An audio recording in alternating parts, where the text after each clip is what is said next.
Hey, Conrad, I nice was to meet you. virtual, shake your hand. Nice to meet you. Yeah, so that is a sign up for a personal brand consult. Is that right? Yeah. I already did it. Yeah, I perfect. signed up. Yay, I know. I got my name up there. Okay. Of course. Thank you. Absolutely. Yeah, so I'll reach back. Okay, guys, I just turned on the live, but I'm not sure if anybody's in here. So go ahead and give me a comment or something if you're in here so I know. We do have a sponsor today, but it says I've got 2 eyeballs on here, so that's good. So I'll introduce Tisha in just a second. I want to make sure we get a couple more people in here because she's got some great things to share. And let's I'm going to be looking at you guys out of my other eye. out of your other eye. There's people online too. Okay, so I'm going to go ahead and bring up our sponsor today, and she's going to talk to you guys are missing out, those of you who are not here. It's a full house. We're super excited to be going over our content today, but we're glad that you're joining us online. I'll be relying on the in-house audience to just really raise up the energy. All right. Okay. Well, hello, everybody, and so happy to be sponsoring this class, Kristi, for you. First question is, when you think of your personal brand, what comes to mind? Is it non-existent? You guys can raise your hands, even you online. It is non-existent. Conrad saying, yes, it's me, non-existent. Do you have no idea where to start or why you even need a personal brand? Or if you're online, have you deemed it officially a hot mess because you're just winging it? All right, well, my name is Tisha. I am a forum member. My company is Tisha Marie Enterprises, and that's exactly what I do. I help people build strong personal brands, especially in the real estate market, thinking about how saturated of an industry this is and how you need to be standing out in a sea of sameness. We all see those posts where it's house, and there's no personality. And that's what we do. So we do this in a couple of different ways. We have a DIY program where we host this personal brand builder challenge. I'm just coming off of my challenge today. It's a free 5-day virtual event where we show you how to lay the foundation of your personal brand. The other thing we do is on January 8th, I'm hosting a virtual personal brand builder live event. It's a 3-hour workshop where it's breakout sessions, it's speaker sessions. We're really going to be diving in and building your brand strong for 2021. And the last thing I want to share is that I have a personal brand toolkit. So if you were just like, I have no idea, I don't know what to do, I don't want to do this by myself, this is a complete done with you program where we give you all of the essentials and turn your bland brand into rock star status. So those are the things that I provide as a personal brand builder. My company is Tisha Marie Enterprises, if I haven't mentioned. So if that is you and you are kind of tired of just, blending in and not knowing what to do and you're just winging it or not doing anything at all, this is a great opportunity to learn how to do those things. I have a flyer in the back of the room, so you guys can see that for all of you people in this room today. This is the Personal Brand Builder Challenge. I'm just coming off of the challenge today, but you can get in. Conrad, for instance, you can get in and take the challenge that I'm just ending, the next one coming up in March. Or you can sign up for a personal brand consultation. This is a complimentary consult where I sit with you and we just talk about what's your strategy and get you on your way. So I have my contact information for those of you online. You can book that through me at bit.ly/personal brand consultation. That's how you get on my calendar, or you can find me at tishaMarie.com. I also just want to give a shout out. Dan Button is in the house. Dan, say hi to everybody. Dan is, he's a realtor here with eXp, and he's also one of my clients in the Personal Brand Toolkit program. So if any of you are like, who is this girl? How does she work? He's such a great resource to be able to grab some insight. You want to come say hi? Come say hi, Dan, since these are people that you may be seeing. Yes, actually, Dan and I met here at the forum during the summertime. Yep. So this is Dan Button, my awesome client that I get to work with nonstop on building his personal brand. So Dan, do you want to say anything? I just want to say, don't be afraid to get that free consult from Tisha and just ask for some help and get some guidance. It doesn't cost you anything but 30 minutes and it's well worth your time.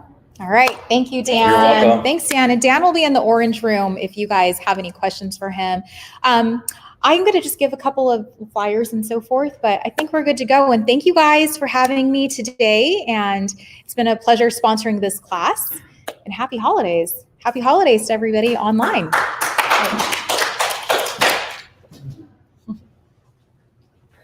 All righty, we'll go ahead and make sure that we post her information in the forum chat. Oh, and we do have 2 comments.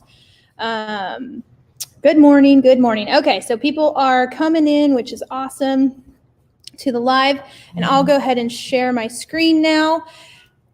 Okay, like I said, I'm going to rely on you guys to bring the energy here because somehow we got to get that through to all of our users here that are joining us on social media, which I love.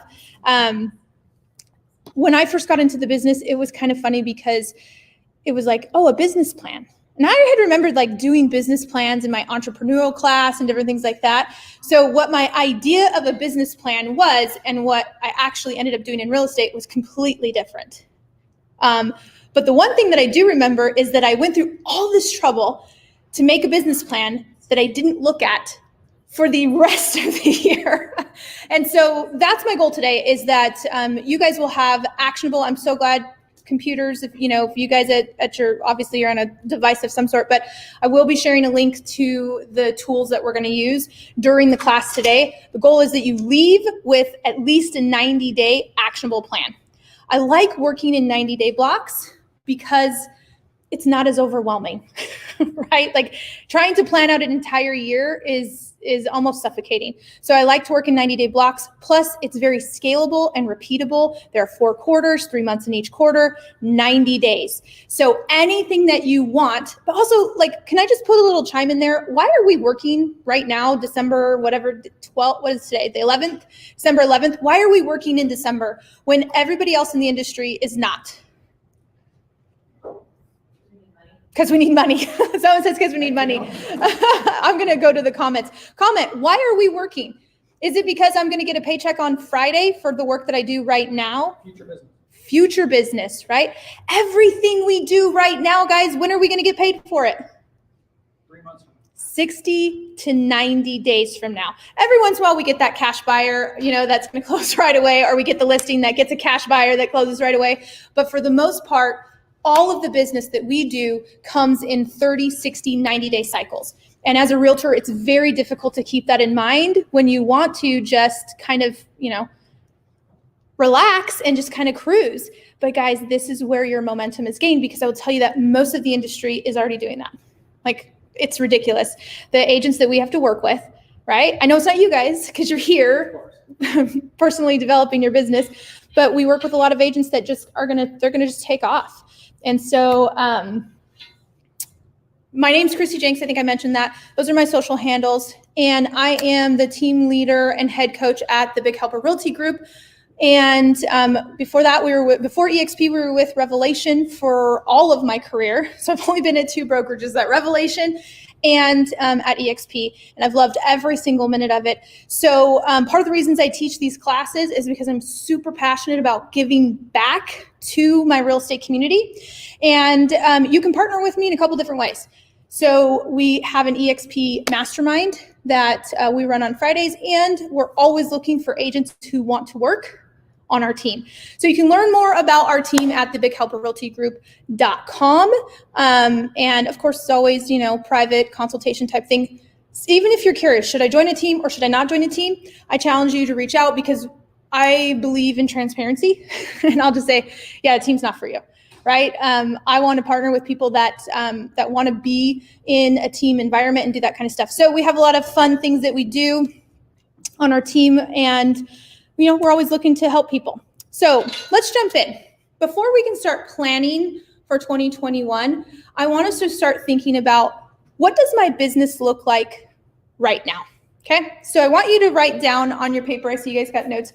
Go through, we're going to just take a couple minutes, and I want you to write down where you're at right now. Let's start physically, and I'll just kind of talk as you guys fill in. So physically, right now, are you where you want to be? Maybe it's a plus or delta. Your family life. Maybe that's the family you live with, your extended family. How are your relationships? Do your kids recognize you? Do they see you? Have you been going on date nights and things like that? Your income and your wealth. Right now is a perfect time to reflect. We're in December, and did we make the money that we wanted to and needed to make this year? Your career. Where are you at right now in your business, and are you happy with where you're at? How's your attitude? Right? Is it full of excuses? Is it excited? Is it like unsure? Really don't know what to do? Confused? Scared? I mean, there's a lot of different things going on in the world right now, and it's understandable. And what about your social life? How is, life outside of work? Is it all work and no social life? Or maybe it's the opposite, and it's all social life and no work. Thus, your income and wealth is not, where you want it to be. How's your spirituality? Whatever spirituality it is that you believe in, are you taking the time to recharge and re-energize and build yourself mentally? And of course, contribution. Are you participating in things that bring joy, happiness, and excitement to your life? So it's always good to do that little audit right now. Speaking in 90-day cycles, I like to do an audit every single quarter, and it usually looks like 4 questions. So I would take something like physically, and I'd say, okay, Kristi, what am I doing that's working? And what am I doing that's not working? Then I would take 2 more questions, and I'd say, what do I need to start doing? And what do I need to stop doing, right? So it's basically what's working, what's not working. Do more, do less, start and stop. Every 90 days, it's really good to ask yourself those questions, and even into a category audit like this one. So I want to share with you guys just real quick this clip, specifically because he mentions a couple things in this clip that I feel are pretty powerful.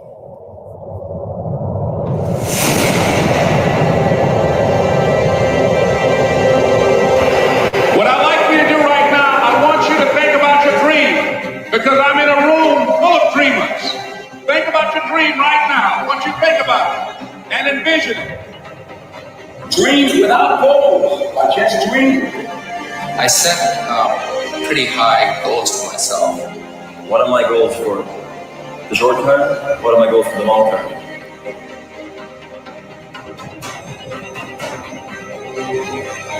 Make a list of 101 things you want to achieve before you die. I was sharing this with someone last night. He said, God, that just seems like a really big task. And I said, Mom, I don't have any time. When am I going to do that? We know that one of the things about high achievers, they all have goals. Only 10% of Americans set goals every year. 10%. We also know the same 3 to 10% control 90% of the resources of the world.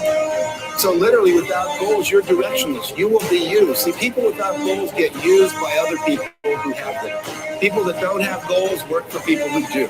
And so you want to be someone who picks up and gets clear about what you want. Make a list, 101 goals. I want to go to Paris. I want to, skydive. I want to bungee cord jump. I want to play the guitar. I want to learn to juggle. I want to learn 2 magic tricks for the kids. I want to go to the Olympics in Beijing. Whatever it is, make the list. And you'll see there's a lot of stuff under there that you've kind of put down that you want, and you can have anything you want. Okay. So anything kind of stand out to you in that 2 minutes of what they were saying? People that don't have goals work for people that do. I'm so glad that you pulled that out. So less than 10% of the population set goals, and of the people that do, they control the mass amount of the economy and, the resources, I think is the word that he used in that. And it's so true.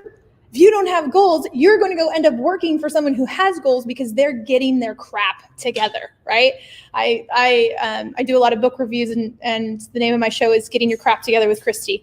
Because oftentimes what I find is that people are well-intentioned, but they don't take the time to stop and organize themselves. Or they do the complete opposite, and all they do is organize. They organize, and never get into action. So you've kind of got this like all action, no organization, and all organization and no action.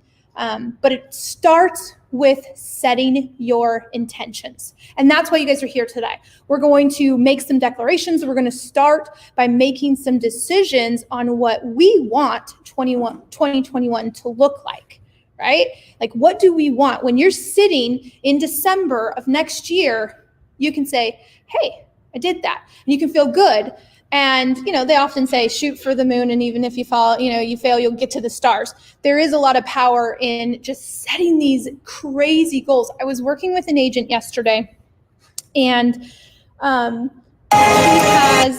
she has some credit card debt that she wants to pay off. And she told me the amount, and I was like, okay, yeah, it's totally easy. Her mindset was so limited. She was like, I just don't even know how I'm ever going to do that. And I'm like, okay, hold on. We're realtors. Tell me what other industry, okay, for 90 hours and less than $2,000, you can make the massive amounts of money that we make. She's also a mom. And I said, okay, there's no better industry for a parent to be in. You want flexibility to be able to go to soccer games, to go to cheer, to do whatever, then be a realtor. You want to have no ceiling on the amount of money that you can make, give good service, be a realtor. Why the failure rate is so high in real estate is because people lack discipline, right? They lack the discipline to do the work. They think, yeah. You said that nicely. People are lazy. Bottom line, end of the day, they are lazy. Yes, people are lazy. They lack the discipline. So I want to take a moment, and I want you to push away your limiting beliefs right now. Okay. I don't want you to say, oh, but I drive a Dodge Stratus, so I can't do this. Or I have 7 kids. Like, legitimately, I have 7 kids. The people who know me, I have 7 kids. So I can't. I don't have enough time. I don't have the resources. I don't have money. I don't have affluence. I don't want to hear your excuses. I want you to literally free your mind from your excuses right now. And I want you to declare, what would 2021 look like in these categories? Okay. So write down physically. Again, don't let the negative voice inside your head creep in. Physically, what do you want to achieve? Is that doing an Ironman? Is that running your first marathon? Heck, is that running a 5K? Like, I don't know. Is that, clean eating? What would physically you look like and feel like from a health standpoint if you didn't listen to the voices in your head that tell you that you can't? What would you do? What would your family life look like? When I say family, I want you to think about the family that you choose, which obviously is our friends, the family that you were born into or adopted into. What is your relationship like? Again, what's your relationship with your children, your nieces, your nephews, your siblings? Is it what you want it to be? This is the one that people really struggle with. How much money do you need to make and save? How many investment properties are you going to buy? Because I can tell you right now, there's so much opportunity. There's so much opportunity. So how much money? I think that what you mentioned there, though, too, is like, how much money do you need to make? And it's breaking it down to a need, and then what do you want to make? Absolutely. How much money do you need? So figure out what your operating expenses are for your business and for your family. Then add on your savings goal and add on your investing goal. Guys, we buy real estate at wholesale. How many of us are taking advantage? Why are you busting your butt for 3%? Okay. Or if you're working for, some of these no-name companies that now their co-broke is 2% or 1%, right? Some of the builders out there, one of the builders is only paying like 1.5% until you sell 2 or more homes. So why are you busting your butt for a percentage when you could be investing and making those gains? Obviously, we're going to help our clients, but think big. Think big. Career-wise.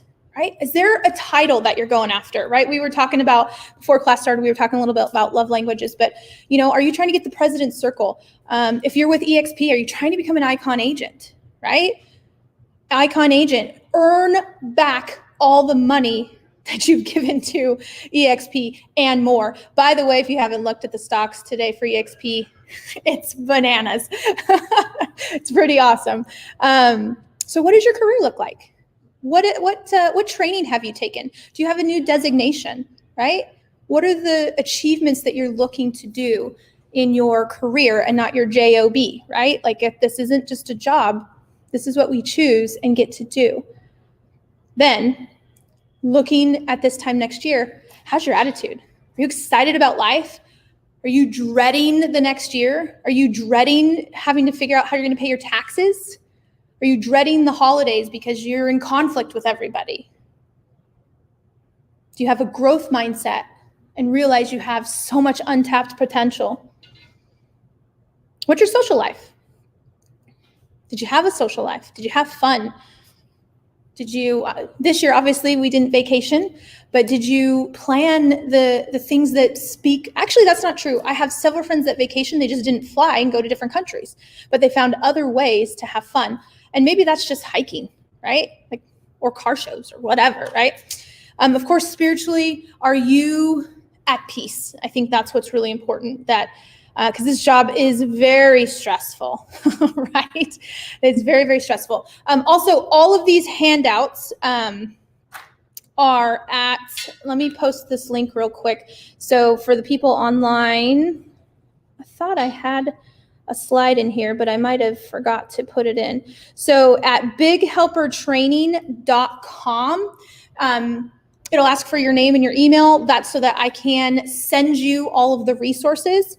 So it's just me. I'm not selling your information to anyone, but you'll get all the resources to today's class, all of the slides, all of the handouts, this handout included. So that's at bighelpertraining.com.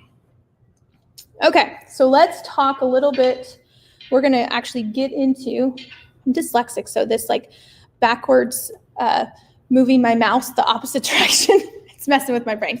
Okay, so here's what we're going to do next. We're going to get a little down and dirty and figure out how many transactions do we need to do by lead source, right? So we're going to backwards map your income goal and then figure out what does it take to get that done.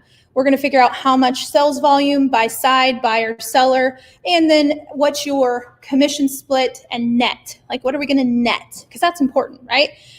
Do any of you guys know a realtor that sells a lot of homes and has no money? Yeah, it can happen. You can nickel and dime yourself in all these subscriptions and different things, and then, or just not manage your money and sell a ton of real estate, and at the end of the day have no money. And that's not my goal for you guys. We're going to look at the total number of appointments that you need, buyer appointments, listing appointments. And then, of course, we probably won't have time to go into the budgeting expenses, but I mean, you guys should really be watching your expenses. So those are just some of the things that we're going to dive into. So you have your laptop, so I'm going to have you go to the bighelpertraining.com, and you can open up this document. So let me come back over to this screen and grab, I'll bring this over here. It is very difficult for me to do this without seeing. Okay, so for everybody here, this is what it looks like. And what I'm opening up is the goals template. So when you access this document at home and on your computer, what you're going to do is you're actually going to, you're going to come over here and you're going to go to File and make a copy. Okay, so what I'm giving you access to is just a view-only version.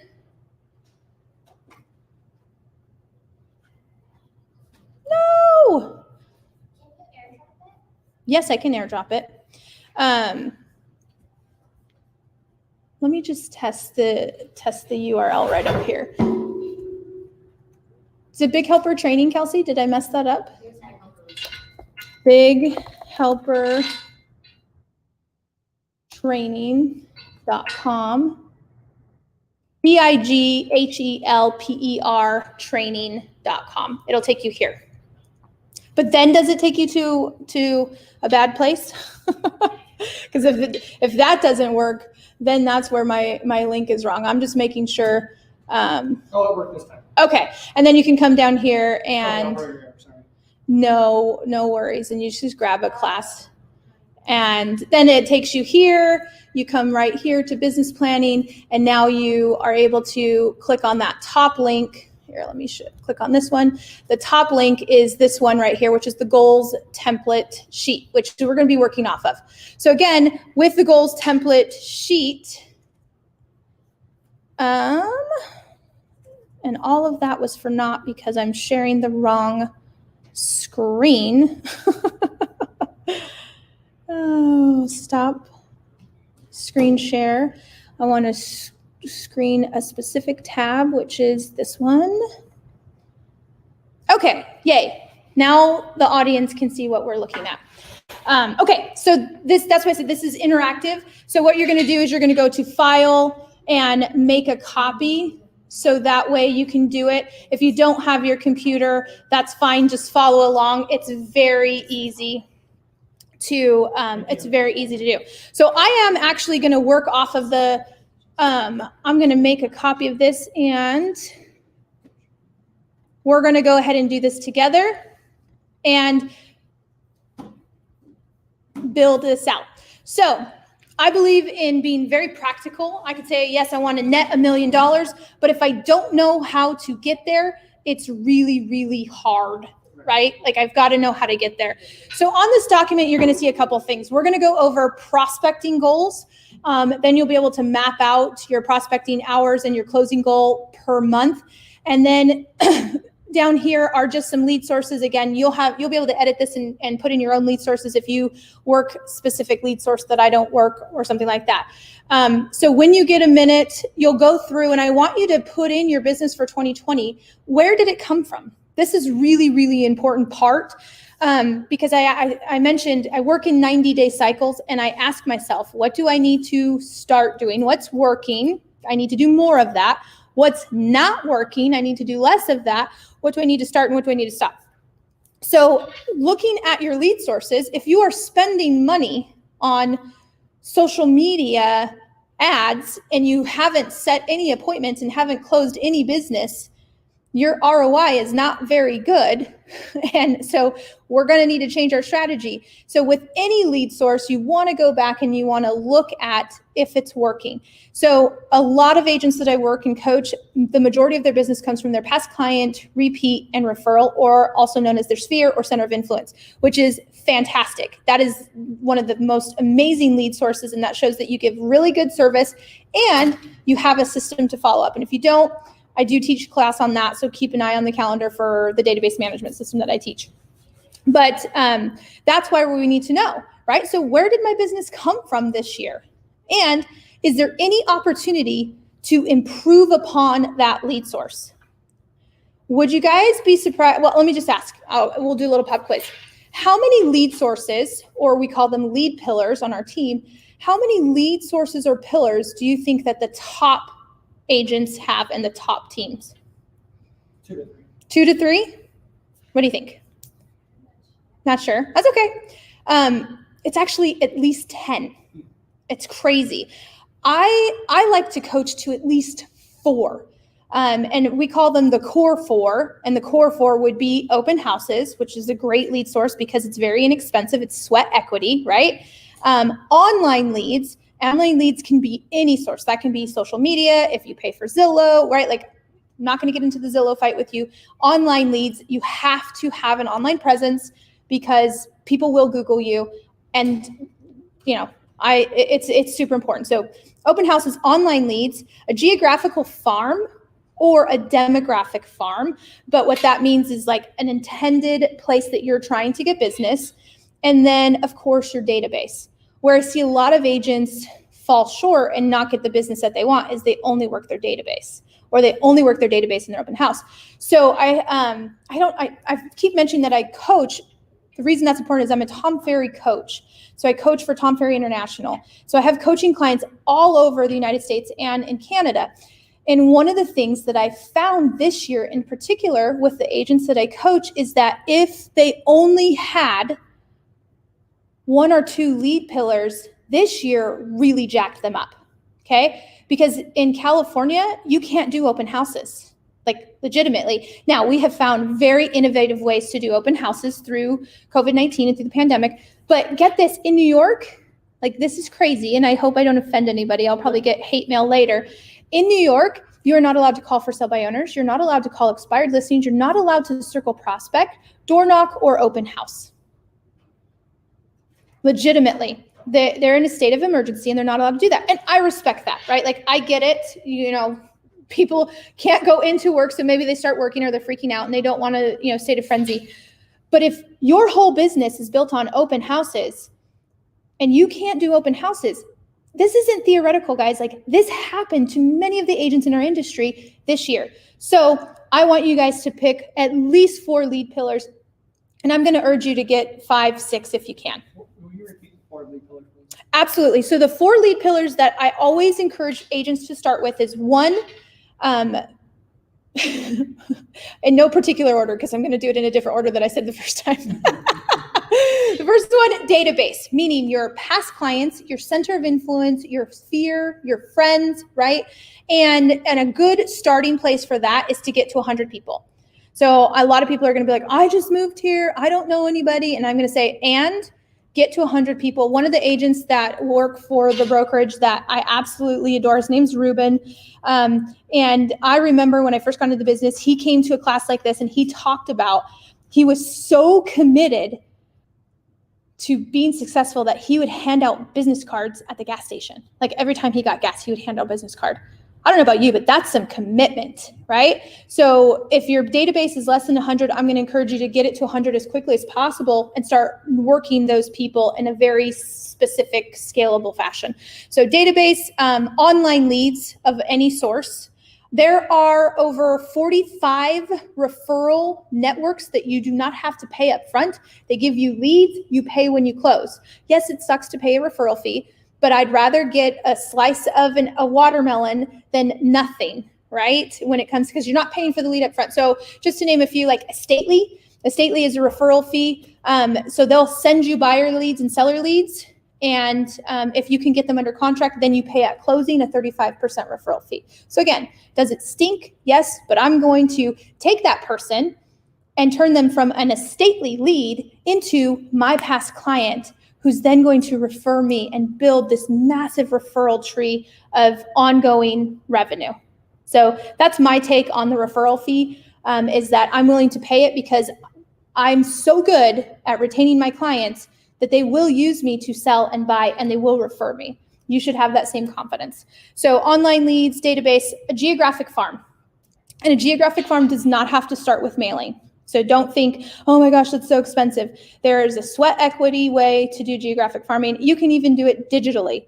There's so much that you can do online digitally to work a specific area, you know, that it hashtags, putting a digital net over a specific area, working a zip code, right?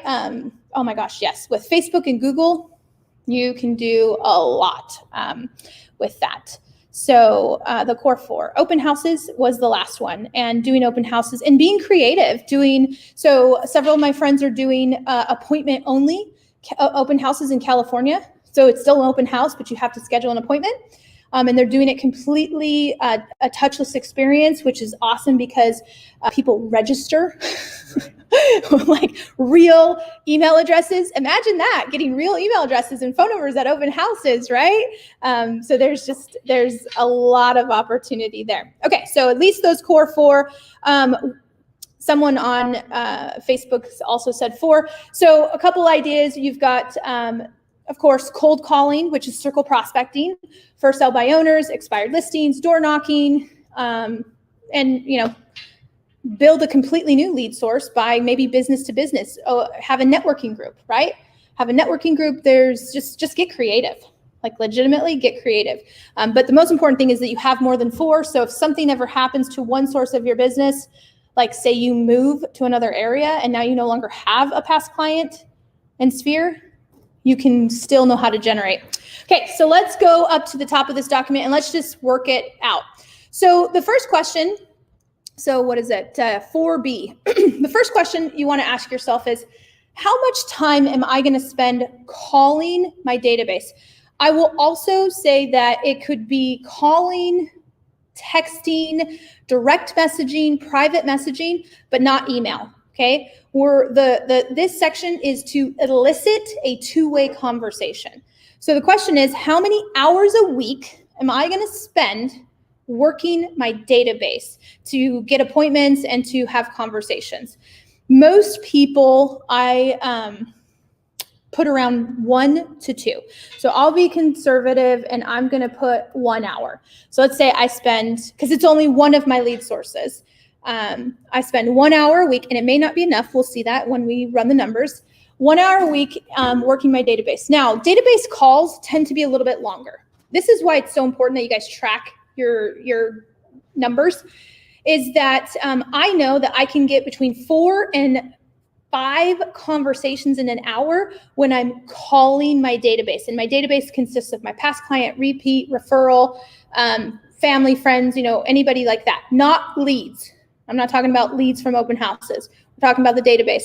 Those are longer conversations. So I may make 10 or 12 calls, but I'm only going to talk to maybe 4 or 5 people in an hour because they're longer calls. So I'm going to put in here my estimated contacts per hour is about 5. So if I spend 1 hour a week working my database, I'm going to get 5 conversations. Now, cold calling, circle prospecting, just listed, just sold. This has been a big boost this year. I'm teaching a class on this here at the forum at the end of the month. Carol Gruber used to teach it. I'm taking over that class for her, and I'm adding circle prospecting to it. But basically, any type of cold calling, expireds for sell by owners, and circle prospecting, you're going to want to use a dialer, like legitimately. I would not recommend anybody go into that lead source if they're not going to invest in a dialer. It's too time consuming to hand dial. So my data from my team is if I'm using a triple line dialer, which means that are you guys tracking with me when I say triple line? So it's calling 3 people at one time. If I'm using a triple line dialer, I can talk to 20 people in 2 hours. So about 10 people an hour. And I will usually add 2 people to my database. So I've sat next to a guy, one of my good friends, like on his 3rd call, he set a listing appointment. It was ridiculous. I've called for weeks and weeks and weeks and didn't set a listing appointment. So I will tell you that it is absolutely a numbers game. And it also depends. Like if you're circle prospecting, those are very cold leads. Like you're just, that's kind of like the shotgun approach where you're just trying to get everybody. If you're calling expireds, those people have already made a decision to sell. So the contact conversation ratio is a little bit different. So let's say that I'm going to add that as a lead pillar, and I'm going to spend 2 hours. And again, I get 10 conversations per hour using a triple line dialer. And again, if you don't know these, just start estimating. Think about yourself, think about your business or if this is not a lead source for you, just leave it blank. But door knocking, so same thing, door knocking. Typically on our team, what we see is that if you spend an hour door knocking, that you can usually get somewhere between like 6 to 10 people, right? Now, if you're doing like Circle G, where the homes are really far apart, it might be a little bit different. But the idea is try to get an understanding of how many people. I'm going to leave this a little bit more conservative though, and I'm going to say 6 people. Open houses. This one's always crazy. How many hours of open houses do you do a week, and how many conversations per open house? So the one thing that people always say is like, well, I've done an open house and nobody's come through. I'm like, yes, I know. I've done an open house like that too. This past weekend, my husband did an open house where before they even did the open house, they had 10 groups of people in line, right? So there were hundreds of people that came through that open house. The day before, one of our friends sat that same open house and she said she talked to like one person in an hour.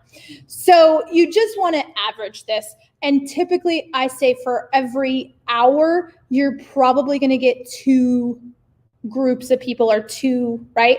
Like don't say 10 because that means you're getting 40 people in an open house. If you're doing a 4-hour open house, right? Like, so for me, I do not do an open house every single week. If I did, I would put 4 hours here. So let's say that I'm doing an open house every week and I'm going to just do a 4-hour open house. Some agents I know do 2 open houses every week. So that's kind of where you're designing where you're going to get your business from. And again, it's, 2 people per hour, that you're doing an open house. So that would be an awesome open house consistently. If I got 8 real conversations, got their information, right? And out of those 8, I'm pulling out at least 1 or 2 viable people that I'm going to nurture and or set an appointment with immediately, right? It's just because it's a numbers game. So currently, without any other lead sources, I'm at 39 conversations a week right now. But let's say that, let's just leave it at that. Again, you switch out whatever lead source that you want, but it's so important that you know where you're going to get your business from. We're not just like hoping that it just shows up at our doorstep. So that's all lead generation. Think of that as prospecting, outbound calls, outbound effort to get people in whatever way, shape, or form. Then we talk about online leads. Well, that's inbound. And I can't really control inbound leads. I'm really at the mercy of that unless I just increase you can increase the amount of money you spend, but that still doesn't mean that I can determine how many are coming in. It's more passive. And that comes into the follow-up section. So all the time people ask me, well, how much? Well, first of all, agents are really bad at follow-up. So I'm just going to tell you right now, make it a goal to follow up and follow through. You will do a ton more business if you just did that. If you implemented a simple thing where you said, I follow up and I follow through, you could probably double your business. Kristi, I don't want to bug them. Oh, okay, I don't want to bug them, and that's so true. I'm going to go over some statistics with you on that right now. So my team, we are a Zillow Flex partner. So we do get Zillow leads. So we purchased Zillow leads for a long time, and I know that they're the devil. Yes, I totally know that you don't have to convince me.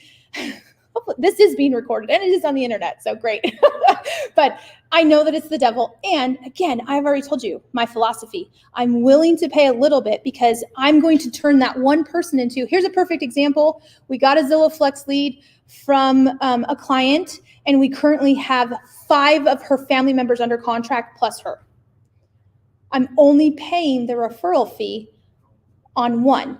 So that, and if you're going to do Zillow, you have to know how to play the game. And you've got to have automation. You've got to have a great CRM. You've got to have all of that. So that's a whole nother story. So don't get angry at me, people. Like, I know that they're the devil and I know they're opening a brokerage, and I'm going to play the game as long as I can while I build the heck out of my other lead sources. Okay. Like, I am going deep into my farm. I'm going deep into my database. I'm going deep into every other lead source, and I'm going to play the game. At some point, I'll probably get a little bit burned. I get pissed at them on a weekly basis, but that's just my philosophy. So anyways, this is lead follow-up. All the leads that you get at an open house, by the way, when should you get a lead at an open house? When should you follow up with them? 5 minutes. That's a great philosophy, right? Right after they go out, our CRM, or what CRM do you use? I'm brand new. Okay. So definitely want to get a CRM. What brokerage are you with? I'm at EFG with EXP. Okay, KV Core. You have KV Core. KV Core, yes. Perfect. Yes. Okay.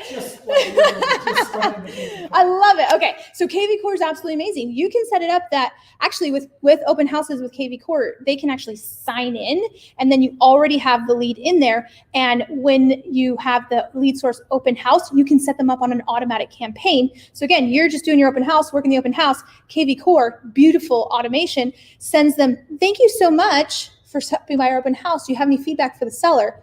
By the way, would you like a list of homes for sale in the area? Like, you can just like boom, boom, boom. What I don't want to see is don't wait days to follow up with leads. Like, don't, right? That's the number one thing. Follow up, follow through. So don't wait days. You want to follow up that same night. in the morning, but don't go more than 24 hours without following up and recognizing that they came in and that you did whatever you said that you were going to do, which is probably look for some homes for them. So follow up.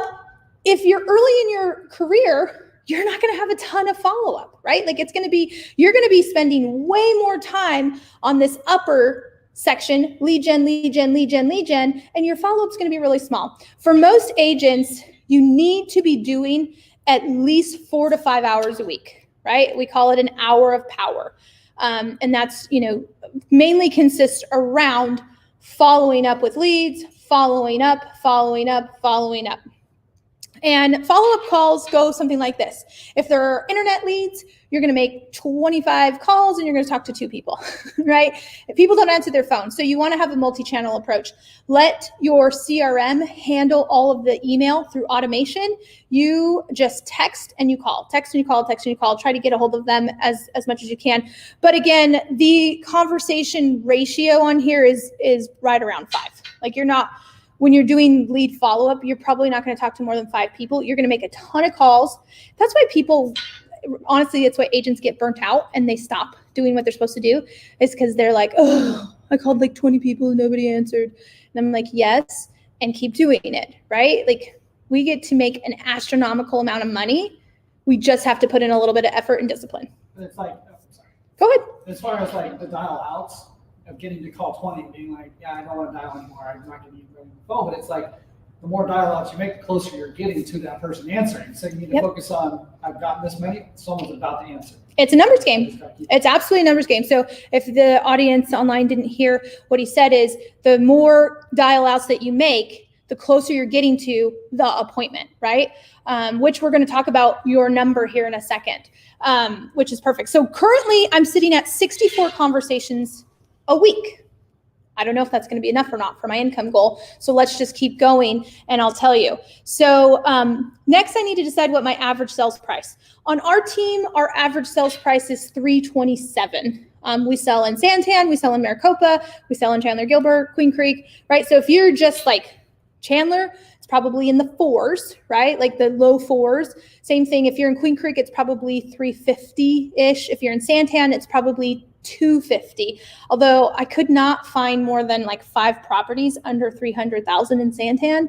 It's just crazy. So be conservative. Again, don't say your average price point is $1 million, right? Like let's be conservative. And if you're brand new, I would probably go 325 because you're probably going to sell some 600s and you might sell some Santan homes because it's affordable, right? You know what I mean? So I'm just going to go 330.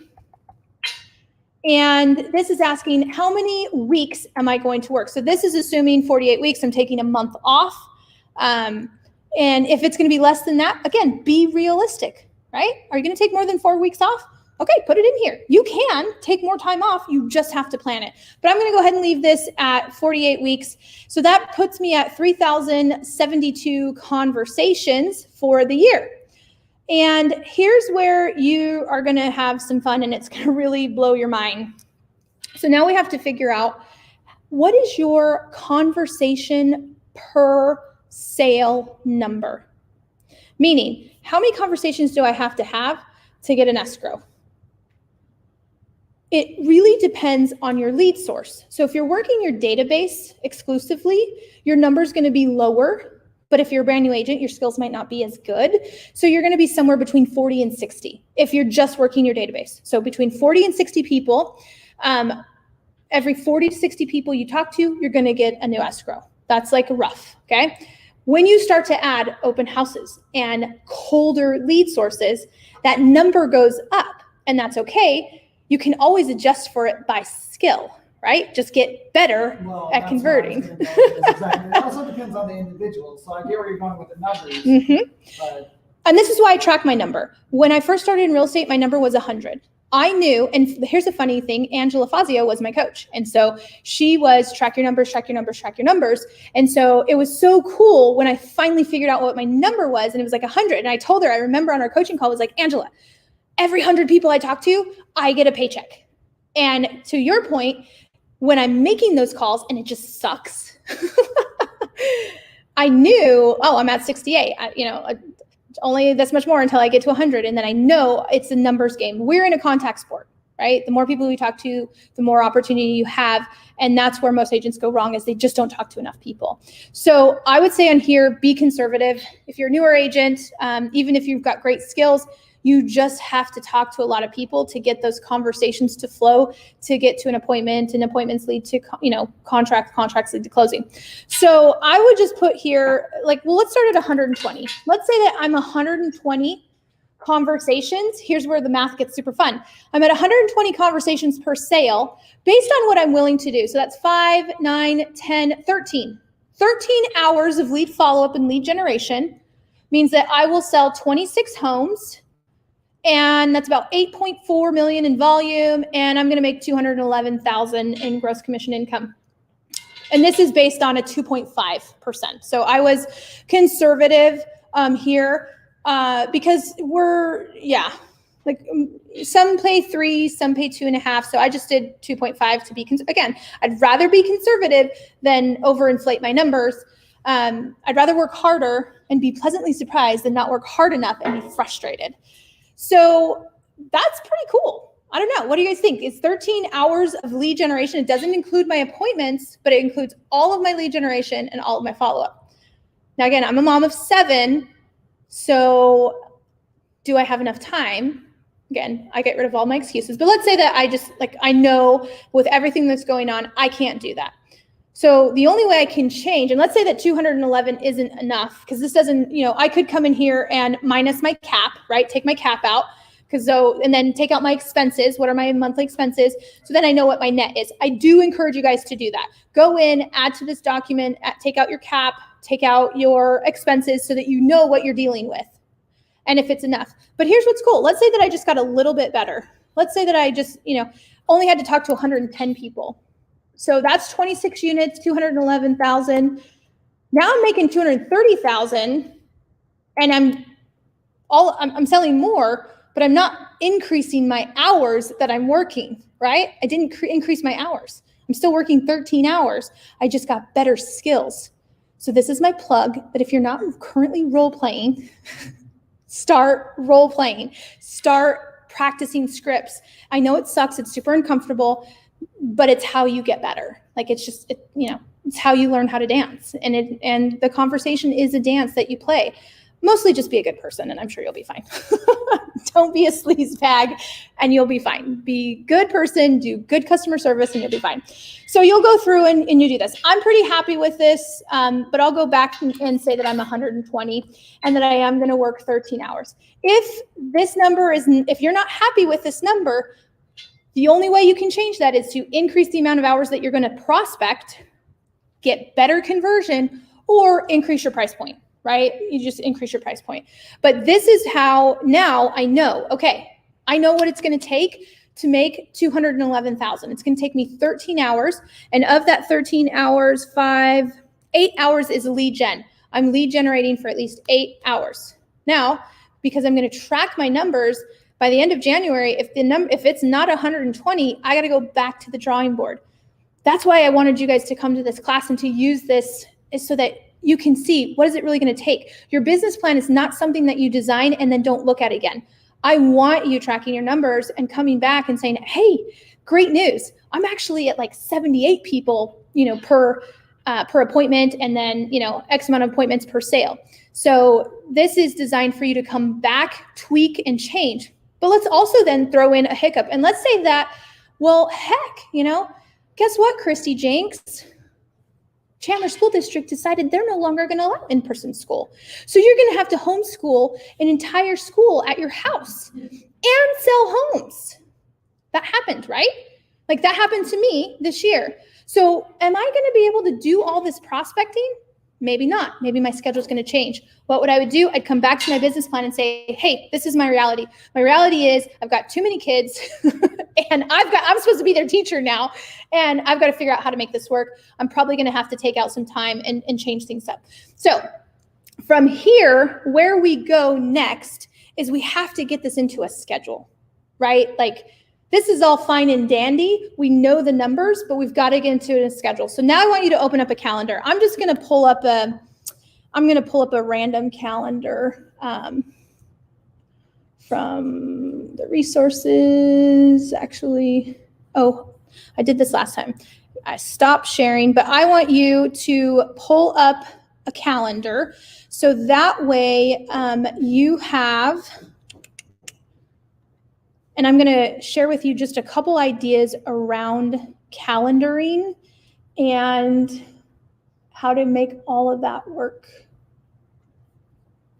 I want you to drop into there. There we go. Okay, so let me go back over here to share my screen. You should have your calendar. Stop screen share, share screen, and we're going to share that one. Okay, so how do I make that bigger for you guys? Remind me to change the color on this, Kelsey. This is hard to see. If you're here, I apologize in advance. We'll change the colors on this for next time. But okay, so you've got a calendar out in front of you. You've got a hypothetical of how many hours it's going to take. So let's go through your calendar real quick and let's figure out how you're going to get the hours that you need. So the first thing that I always encourage you guys to do when figuring out your calendar is the first thing that goes on your calendar is your personal things. Because, well, just curious, how many of you have kids? Okay, kids. How many of you have pets? Pets? No. You have a job, you have a real estate job, right? You have dentist appointments, you have doctor's appointments, right? Like, so if you're not taking care of somebody else, you're still taking care of yourself and you set appointments, right? So if I've got to pick up my daughter, if on my calendar today is to pick up my daughter at like 4:30 from cheer, I'm not going to miss that appointment because that means that an 8-year-old girl is just going to be sitting out in front of the school with nobody, right? Like, that's kind of important. So should it be on my calendar or should I just remember it? On the calendar, absolutely. So the first thing that goes on your calendar, your personal stuff. So what is that? That's the appointments that you have with your family, with your going on a date night, going to a doctor's appointment, going to a dentist appointment, veterinary appointment, whatever it is. If it's happening, it should be on your calendar. Most agents don't do that. They say, oh yeah, I'm getting together with my friends. And I'm like, oh, cool. It's not on your calendar. So get that stuff on your calendar because otherwise you're either never going to go on a date night because you're always going to be doing real estate, or you're never going to prospect because you're always just putting stuff in your, doing things that are not in your calendar. So the first thing that goes on there in your calendar is all your personal things. So in this example, this was actually my calendar for homeschooling. So you can see I had homeschooling and personal appointments. I was doing some homeschooling here and, I had help and homeschool here. So I actually brought someone in to do a lot of homeschooling for me. So I had 3 homeschooling blocks, starting them out on the week, making sure midweek checkup, and then homeschool wrap up on Friday afternoon. So that was a big part of my personal life that had to be in my calendar. So after that, the second thing is that all those hours of lead gen and lead follow-up. So that's got to go in there. So you got to figure out, when am I going to make my calls? So you can see I've got a call session. Well, that's seller. Oh, here's an hour of power. HOP stands for hour of power. I'm going to make calls here. I'm going to make calls here. I'm going to make calls here. I'm doing a big call session right here. I've set aside time for appointments here, appointments here, appointments here. So I've got my lead generation in here. The only thing, and I've got some time blocked out for appointments on Saturday as well. The only thing that's not in here that I did have in my business plan was my open houses. So that's where I said, like, whatever lead sources you have, now you go into your calendar and you say, okay, so this is a call session. This is that 2 hours of cold calling that I mentioned in my business plan. These hour of powers, these are the hours that I spent doing lead follow-up, right? So every hour is accounted for in terms of where. And the only thing that's not on here that I would need to change would be my open house. I would need to have my open house on here so that I could hit the 13 hours, right? So once your lead generation and lead follow-ups on your calendar, well, then there's still like other stuff like checking emails and going on appointments and things like that. So I like to funnel my clients into appointment slots, and that's why I have those. So here's the number one mistake that I made when I first got into real estate, and we'll take a Saturday. So one of the first mistakes that I made is they're like, yeah, let's go out on Saturday. Perfect. What time do you want to go out? And they would say something like, I want to go out at 10:30. Okay, well, 10:30 is a great time. But guess what happens if I go out at 10:30 according to this calendar? Now I've just eliminated another potential buyer spot that I could have put in. So I truly funnel my clients. And when I say funnel, I almost want you to think of like how they herd cattle, you know, how they put them through chutes to get to where they want. So I use some simple scripts and I'll say, oh, perfect. Are weekdays or weekends better? So weekdays or weekends, instead of just saying, what day would you like to go? I'm completely available. I have no appointments. No one would want to work with me. Imagine if you tried to set up an appointment with a doctor and he's like, I am wide open. When do you want to have your surgery? I've got no surgery scheduled. You would be running for the hills, right? So we don't want to give, even if you don't have any appointments, you don't want to give the illusion that you have no appointments.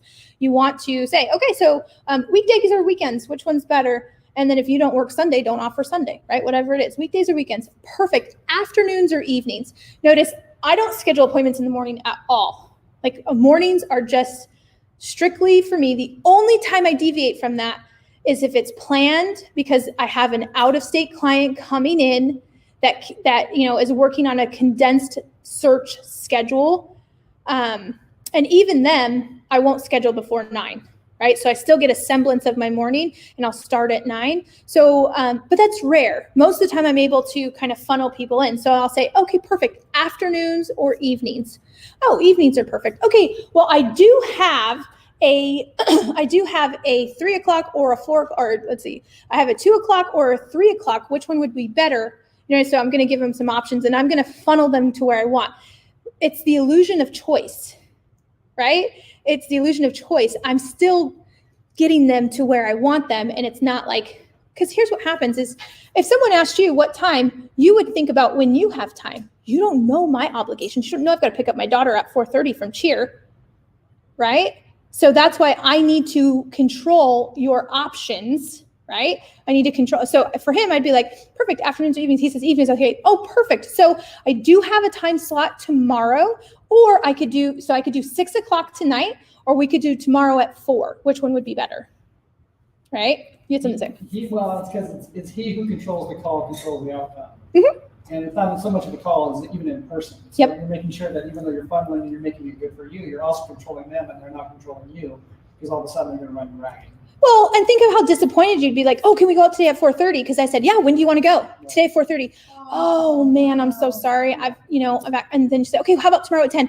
Actually, I've got soccer tomorrow at 10. You're gonna be like, well, when does this woman work? She's got cheer, she's got soccer, and you're gonna get disappointed. So instead, I just say afternoons or evenings. Evenings, okay, perfect. I got a 6 o'clock tonight, or I can do tomorrow, and I'll just come over here at 3 or 4, right? And it's like boom, boom, boom. So that's why I want you to have some intentions. If I don't have an appointment, that doesn't mean I just go watch Netflix, right? Like, so if it is Tuesday and I don't have an appointment, most likely what I'm going to do is I'm going to do a little bit more lead generation. I'm maybe going to work on some marketing. I'm going to do something else. And if I'm not hitting my conversation goal because I'm tracking, then I know I've got to get more conversations. So the other things that you would see in my calendar, though, just like to sum it up, the other things you're going to see is the projects that I'm working on, right? So again, if you have a goal, and we're not even really going into SMART goals, right? Specific, measurable, timely, relevant, all of that.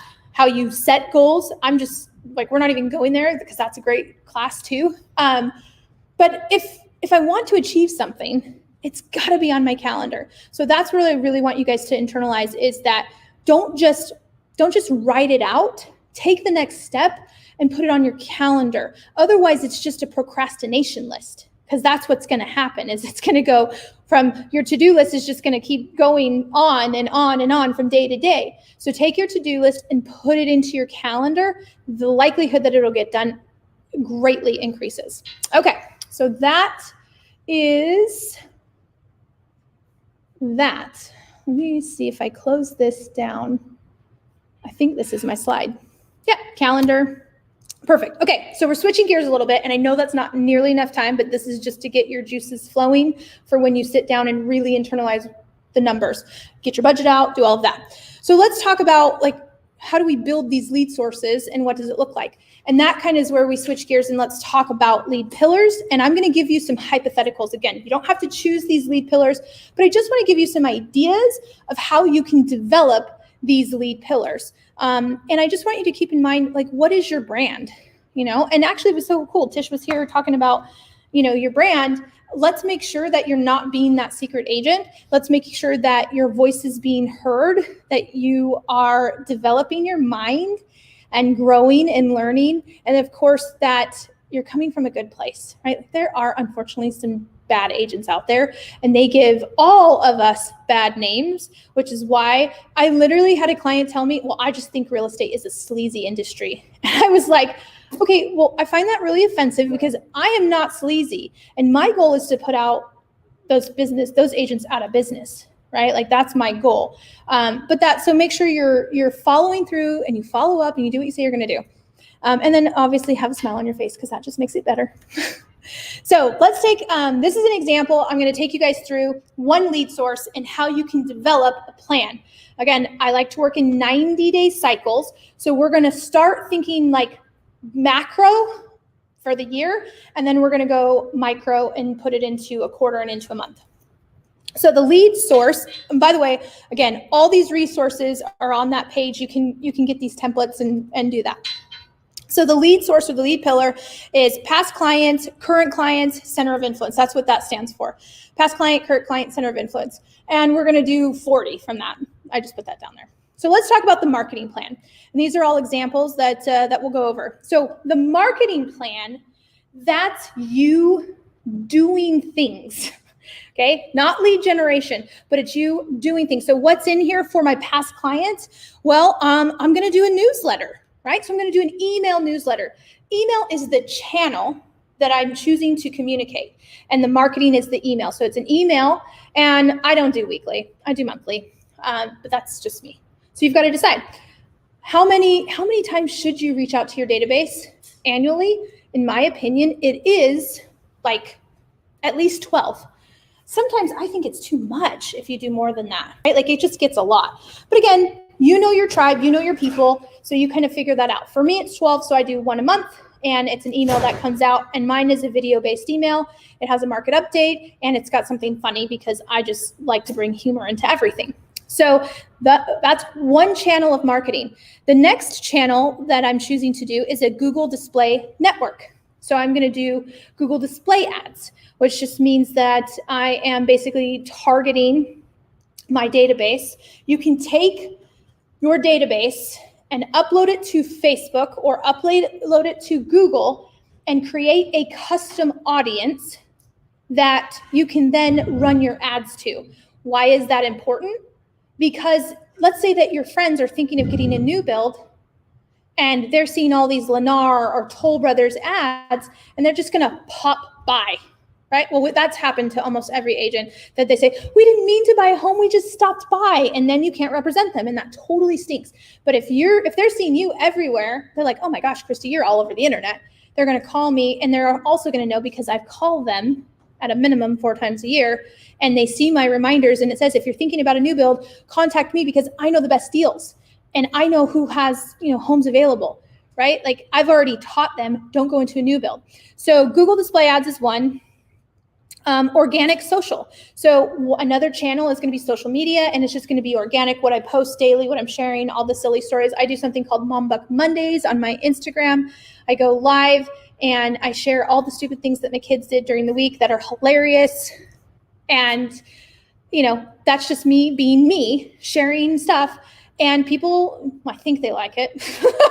People are watching it and commenting it, but it's just me being me, right? Like I do Mom Bucks anyways. I'm just now making it part of my marketing plan to stay in front of my sphere, because how cool is it? And then I see you in the grocery store and you're like, oh my gosh, Mom Buck Mondays is hilarious. How many fricks did you get this week? Because this week we're tracking the word frick because my kids are fake swearing, and like an 8-year-old saying freaking all the time is not so good. So we're tracking that, and we're kind of doing that. So anyways, that is one channel of social media. How many times should you be posting on social media? Well, there's 2 different avenues. There's one-to-one and there's one-to-many. When you just post on social, that's one-to-many. When I DM you or PM you, depending on the platform, and say, like my birthday was on Wednesday. My birthday was on Wednesday. And I had a ton of people on social, people that I didn't even know, like personally met, that went into my inbox and sent me a happy birthday. Thank you. And so here's what's really cool about this, okay? Let's say that we were social media friends. Are we social media friends? we are going to be now. And let's say we hadn't met in person, but we're social media friends. And let's say that you're my neighbor and we're like really friends. So most likely he's always commenting on my stuff. I'm commenting on him. So Facebook knows that we're actually in a relationship. Like we have a friendship, not just Facebook friends, but you and I are just Facebook friends. And so now I send you a little private message and I say, hey, how's it going? It was so great to see you in class. I hope we can connect soon. And then you respond, thanks so much. I really love the resources. Now Facebook says, hey, they're in a relationship. They're not just Facebook friends. Now you will start to see all of my content more. Ever notice how you only have a certain amount of people that are always commenting? That's because Facebook is feeding them that algorithm. How do you mess with the algorithm? You private message them, because then Facebook says they're in a relationship. So a ton of people private messages for my birthday. They're going to start seeing all my content. I'm like, yes, I love having a birthday. And now I get all this extra free organic exposure, right? And that's the one-on-one. So you should plan in your database to social media, direct message contact. Also, liking and commenting on posts is also how you mess with the algorithm. But you've got to be super intentional. A comment is also 4 words or more. So if it's not more than 4 words and it's just like 3 emojis, I don't know for certain, but the last time I spoke to a really awesome Facebook guru, they told me it was 4 words or more. That's a good tip. Yeah, so at least 4 words, and I don't know if 4 emojis count, but at least 4 words is a comment, and that kind of boosts your relationship with that person. You'll see more of their content, they'll see more of your content. And why is that important? Because I just want to stay top of mind. I don't want to be the sleazy realtor that's always like, so do you have a referral? Do you have a referral? Do you have a referral? No, I want you to be like, oh my gosh, Mom Muck Monday was so hilarious. And I can't believe your girls have gotten so big. And did Red really crack his head open? Like, all the stupid things that I'm posting about. Oh, and by the way, I sold this house and I sold this house and I sold this house. It's kind of that whole, I follow Gary Vaynerchuk. He's one of my favorite. He talks about, it's like jab, jab, jab, right hook. Right? So jab, jab, jab, family, fun, my team, right hook, sold a home, jab, jab, jab, right hook. That's how I set up my social media, and it's not so like overt and in your face. So that's a channel. Gifts, annual gifts. So do client appreciation events, pie giveaways. Again, this is just part of my plan. Postage, mailing, or I like to call it snail mail. So in my opinion, you should be snail mailing your clients a minimum 4 times a year. I do have some coaching clients that do 12 times a year, and it's epic. And then the next question there was like, well, what do I snail mail them? The answer is, so with this group, this lead source in particular, what you got to remember is these are my past clients. These are my center of influence, my sphere. So I'm going to send you a birthday card. And it's not creepy that I'm asking you your birthday, because we're in a relationship, right? Even if it's a business relationship. So I just close a home with you and I say, hey, so one of the things that I love to do is I love to send birthday cards. I'd love to get your birthday and the kids. I don't need the year, just the date. And then they give me their birthdays and I put it into my calendar and I send everybody in the house a birthday card. Well, that could be like 4 pieces of snail mail already. But then I also do home anniversaries. So if you buy a house with me, then every year I send you a home anniversary. Christmas cards. So I'm going to send a Christmas card out for me, or happy holidays, whatever it is, right? Like if you celebrate Kwanzaa, celebrate Kwanzaa, right? Like for my Jewish friends right now who, they're sending out, Hanukkah and, all of the different things. Again, if you celebrate Chinese New Year, that's what you send to your clients, right? Because it's authentic to you. So that's like 6 pieces right there. I also do something called a letter from the heart. And I do that in July, kind of as a pattern interrupt, because a lot of people are getting Christmas cards. So it's not like I'm all original sending a Christmas card. And I do want to stand out and see sameness, as Tish said. So I send a really funny, I don't write it, Kelsey writes it for me because she I just like dictate, and then she turns it into brilliance because she's an incredible writer. But we send out this newsletter about the Jencks family and all the things that happened in the Jencks family. Why do I share so much about my family? Obviously because I love my family. It's a big part of our journey in life. It was adopting these kids and becoming foster parents, and that's my tribe, right? Like if you don't like kids, you probably don't like me, and that's okay. I don't need to work with you. Right? Like I don't need to be everything to everybody. I just need to be myself, and the people who vibe with me are going to vibe with me, and that's great. So if I turn off some people because I shared too much about my family, great. I don't really want to work with you. I want to work with people who like kids. And even if you don't like kids and you just think it's funny, then I want to work with you. Right? So snail mail, I believe, is an important part. People, my coaching clients are always like, oh, I just don't know. And I'm like, just shut up and do it. It works. It absolutely works. And it's handwritten. No, I do not put my business card in my happy birthdays.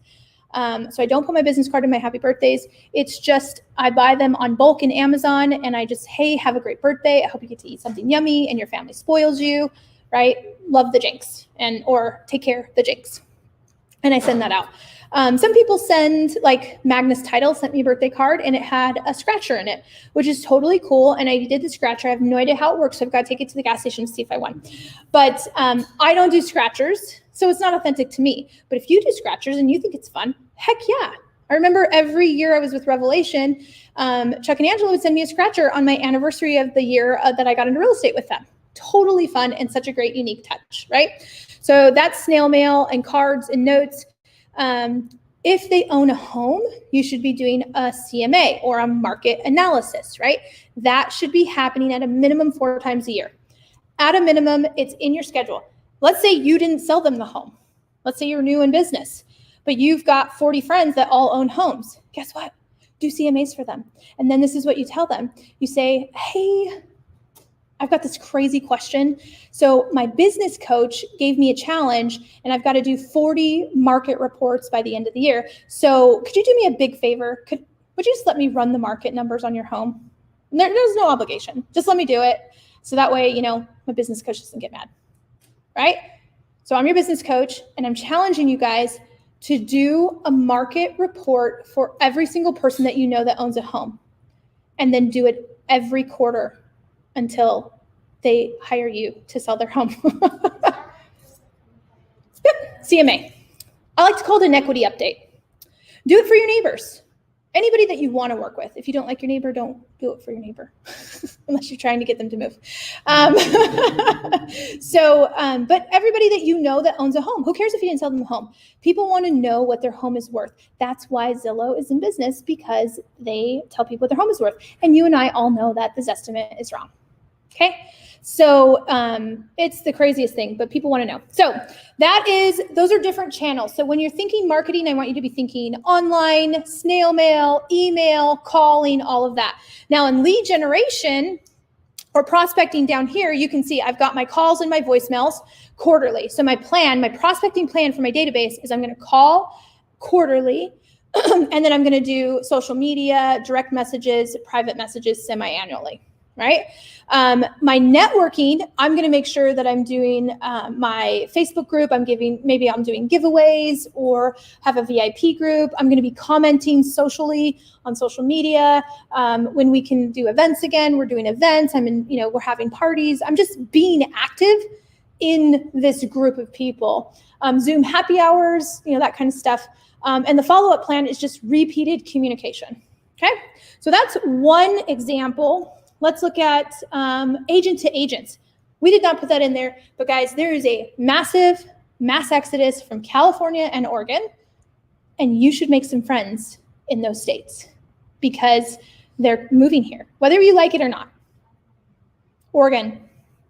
Those are just 2. Chicago is also another big state. So the biggest ones, the last time I checked, the biggest one was LA County, San Diego County, and then the Portland, Seattle area. Like that whole, it's a lot of things going on, and Arizona looks really nice. We can eat in restaurants. We can, I think it's just a little bit of different climate. So the biggest source of business that I like, and when we look at our lead pillars, is past client repeat referral. Our second largest source is agent to agent referrals. So either outgoing or incoming. So where are the people in Maricopa County moving to? Go to census.gov, find out where they're coming from and where they're going, and then go meet some awesome agents. Start networking. So here's my plan real quick. I'm going to send a monthly email that is, just usually a tip or a trick. You guys are now going to get my emails if you registered for this class. Surprise! So I foiled my own plan. So yes, you guys are going to get my monthly email. I promise it's not spammy. It's actually super helpful. This next one that I'm going to be sending out is my top 5 books that I recommend for 2021. So it's just like fun, easy content. It's usually in the form of a video. And so monthly email. I'm not doing a Google display ad right now, but it would be really cool if I was targeting agents in LA so that they could send me their referrals. Social media, obviously, cards, notes, agent YouTube channels, networking, just being involved in the Facebook groups like Arizona Forum Facebook group, but you want to be involved in the Facebook groups of the people in different areas, right? Of course, follow-up plan, and then prospecting plan is just making calls. Agents don't answer their phones, so you're probably going to send messages. Private messages, direct messages, social media, texting, that's the idea. So this is where it's like, I now know what I'm doing. Because remember, how many times am I calling every person in my database per my plan? 4 times quarterly. So down at the bottom left, I'm calling 4 times. How many times am I calling or messaging the people in my agent to agent group? Semi-annually, right? So this is where now I know what I'm supposed to do. And it's already in my calendar because we did that in the previous step. So here's another lead source, the GeoFarm. So what should we be doing for marketing in our GeoFarm? And if you're a new agent, I would start out with all sweat equity and very little check equity. Sweat equity is the stuff that you do for free, door knocking, open housing, that kind of stuff. Check equity is like where you literally write a check to, get some business. So an email, opt-in, how do you get email addresses? You got to build that over time. But yes, anybody that I have an email address, then I'm going to be sending out monthly emails. Google Display Network would be perfect for a farm, and it's very inexpensive. Postage. If you're going to do postage, write this down. EDDM. Every door direct mail. You also shouldn't start a farm until you talk to somebody who has started a farm and you run the numbers. I do have some information on that I'm happy to share because there are some things that you need to know. Like you can't just pick a neighborhood and say, yeah, this is going to be my farm. You want to know the turnover rate, meaning how many homes sell annually. What's the total addressable market? Is there an agent that's already dominant, right? You want to have some statistics before you just go pick a farm. So what else am I going to do? Organic social media, paid social media. If some people do billboards, I've got several clients that do billboards and they do really well. We don't really have billboards around here to do. It's not an Arizona thing. YouTube, yes, YouTube streaming ads absolutely would be good. Radio ads, podcast, things like that. So again, it's just the channels. What are the channels that I'm going to use to market to people, to get in front of them? And then of course, networking, virtual events, HOA events, any community events, anything that's going on that you can do. Next door, obviously, Facebook groups, be super involved. And then for prospecting, well, yeah, if you have a geographic farm, you should be working the expireds and the first sell by owners because it makes sense they're in your farm. Circle dialing, if you're going to cold call and circle dial and prospect into a neighborhood. And then door knocking, and I don't know why it's not on here, but open housing. So door knocking and open housing are all ways that you would lead generate in your farm. And per my business plan, I put in 4 hours of open housing a week. So I could do a 2-hour open house and 2 hours of door knocking. But the point is that 4 hours a week I'm spending working on my farm. So the last part of your business plan is, so we figured out how many hours it's going to take to generate the money that we want. We figured out our budget and how much we need to net.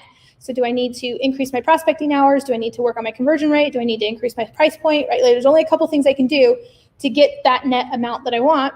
Then we built out at least 4 lead pillars, and we decided, what am I going to do for marketing? And what am I going to do for lead generation? What am I going to do for networking? And what's my follow-up plan?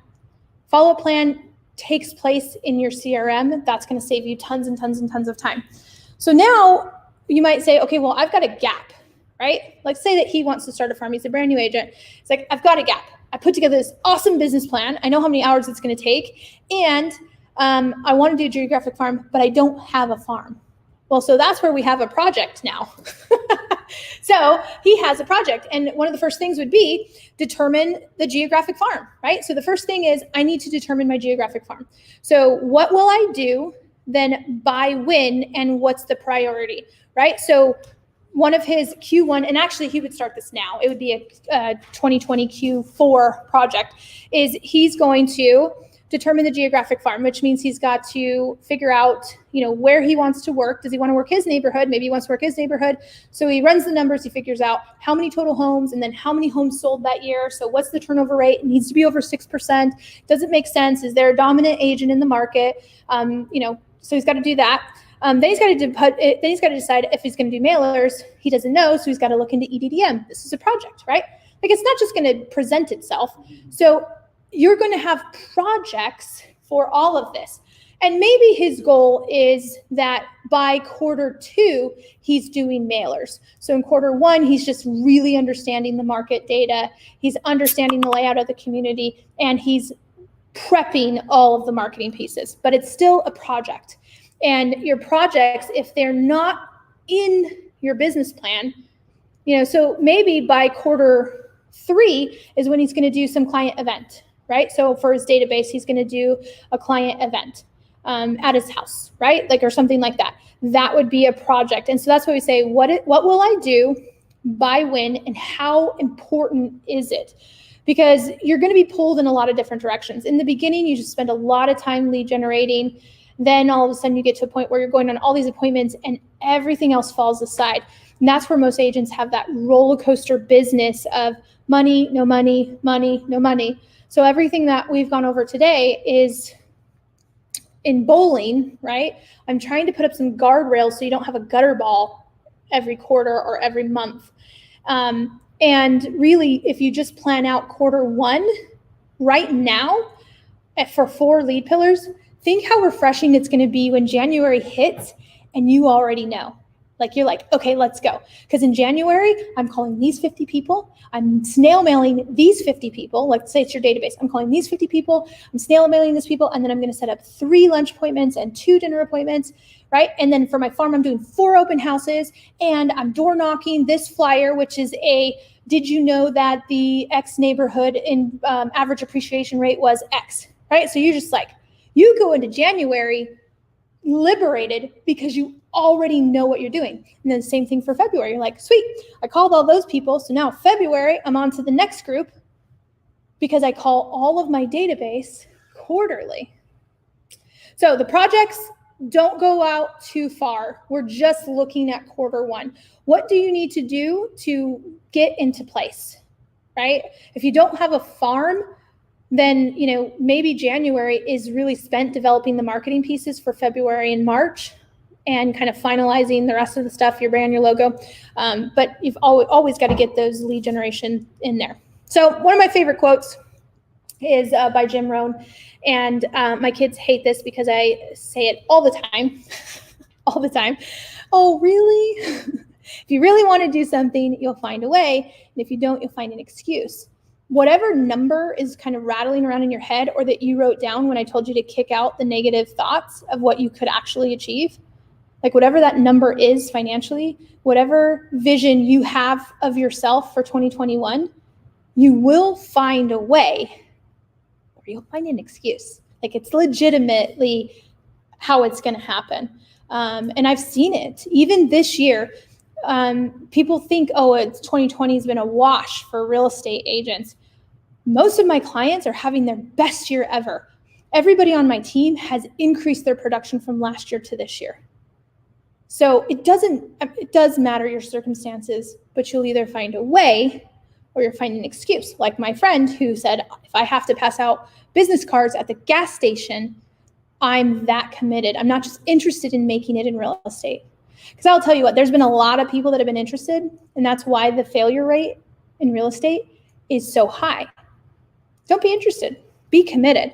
So again, to get to the resources, bighelpertraining.com, you can learn more about our team. We are looking to bring on a couple agents to the team before 2021. So if you're thinking about a team, if you're not, and a team's not for everybody, that's why we will say, hey, yeah, you should probably go do your own thing, or we might be a good fit. You can learn more about our team at bighelpergroup.com. The class is over, but I'm here to answer any questions that you guys might have. Or if you have questions on the chat, we've still got some people on the chat, let me know and I'll answer any questions you guys have. Social media. So she asked, what does SM stand for? Social media. And on the resources, everything that I showed on the slides, I have resources for. So you'll be able to go in and look at them. If you have any questions, my contact information's in there. You can say, or if you want me to look at your business plan, I'll be happy to do a quick glance at your business plan, see if I see any gaps. The thing is, and you should probably do this now, go into your calendar and say, okay, when am I going to review my business plan, right? Because the business plan is not something we just like do and then put off to the side. It's a working, living, breathing document. And you should make adjustments throughout the year, and realistic adjustments. And that's why we go with the numbers, right? Don't just like throw some numbers on the wall and hope they stick. Backwards map it and see if it makes sense and if you have that much time.